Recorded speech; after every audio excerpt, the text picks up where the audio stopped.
Pernahkah kita berpikir apa sebenarnya yang terkandung di dalam satu tetes darah kita? Jika kita telusuri, ternyata satu tetes darah kita mengandung beberapa komponen, yaitu plasma darah, sel darah merah, sel darah putih, dan keping darah. Plasma darah. Plasma darah merupakan jaringan ikat yang komposisinya berupa matriks cair. Di dalam plasma mengandung 92% air dan sisanya mengandung zat lain seperti nutrisi sampah dan hormon, ion-ion, dan protein. Pada protein mengandung komponen seperti albumin, globulin, dan fibrinogen. Sedangkan serum darah yang kita kenal merupakan plasma darah yang fibrinogennya sudah dihilangkan.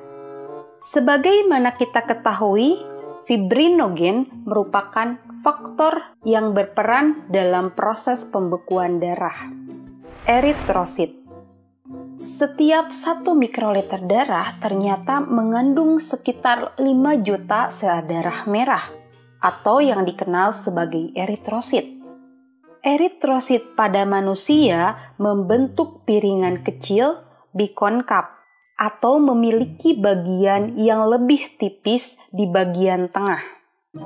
Eritrosit pada mamalia dewasa tidak mengandung nukleus, dan pada eritrosit mengandung hemoglobin yang berperan dalam transport oksigen.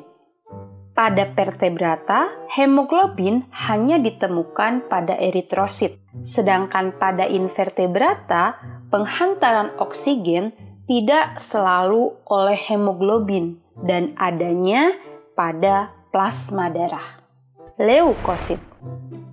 Keberadaan leukosit atau sel darah putih kurang dari 1% sel yang ada di dalam darah manusia. Hanya terdapat 1 atau 2 leukosit untuk setiap 1000 eritrosit. Bayangkan, 1 leukosit, 1000 eritrosit. Tapi secara ukuran, leukosit lebih besar daripada eritrosit dan memiliki nukleus. Tidak seperti eritrosit yang hanya ditemukan pada sistem sirkulasi, leukosit dapat ditemukan di luar sistem sirkulasi. Yaitu mereka dapat berpatroli di dalam cairan interstisial dan sistem limpa.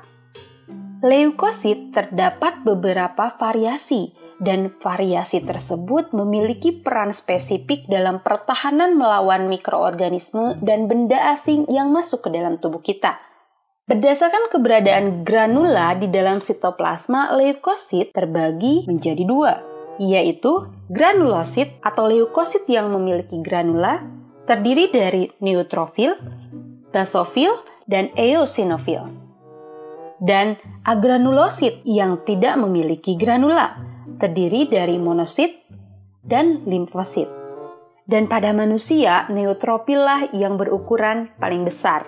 Yang terakhir, trombosit. Yang harus diingat, trombosit ternyata bukanlah sel yang utuh, melainkan hanya fragmen sel yang diproduksi di dalam sumsum tulang. Dan tentu saja mereka tidak memiliki nukleus karena hanya berupa fragmen-fragmen sel. Trombosit mengandung protein aktin dan miosin. Mereka akan dikeluarkan sebagai respon ketika tubuh terluka dan berperan dalam proses pembekuan darah. Mengenai proses pembekuan darah akan dibahas di video selanjutnya. Oke, segitu aja video mengenai komponen darah.